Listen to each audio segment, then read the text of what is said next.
everybody, welcome back to my channel. My name is Cheryl and I'm so glad you joined me today.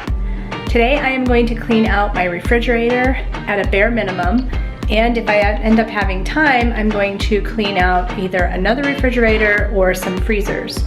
So I've been just putting it off. I don't know if you guys are the same way, but I've got so many crumbs and yucky things in my refrigerator that I just need to take everything out, clean it really good, put everything back, get rid of expired products or anything else that is gross in there, and I just need to start fresh. So I'm gonna show you the before and show you what it's like up close. So get ready to get grossed out or motivated, either one, and let's get started.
I had discovered, which I didn't see when I was showing you guys the before shots, that something had spilled somehow in the fridge, and from what I could gather it was maybe some type of berry juice. Maybe some berries got knocked over and spilled all over on this shelf and underneath the shelf, and it was a little bit daunting at first to see it. I was afraid it was going to take me forever to clean it, but as you will watch the process, you'll see it wasn't super bad to get off. But I always hate that when there's a spill in the fridge. I don't know about you guys, but it's like, how can I contort my body the best way to be able to clean this out? So yeah, pretty gross.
Now the dreaded job of putting everything back in and figuring out how it will best fit. Unfortunately, I had recently done some grocery shopping and I had quite a full refrigerator, as you can see. I normally like to clean the fridge when I need to go grocery shopping so that it's more empty, but it didn't work out that way this time. And I got it done, but it's hard sometimes to put the puzzle pieces back together.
Fortunately, during this clean out, I did not have to throw out too many things, only a couple of bottles of things from the doors and maybe one or two things of leftovers that I found that just didn't get eaten in time. So not too much food waste this time. I'm glad to get it all cleaned out. It looks really, really nice and shiny. Thank you guys so much for joining me today and for watching. I hope you enjoyed, and I will see you in the next video. Bye guys.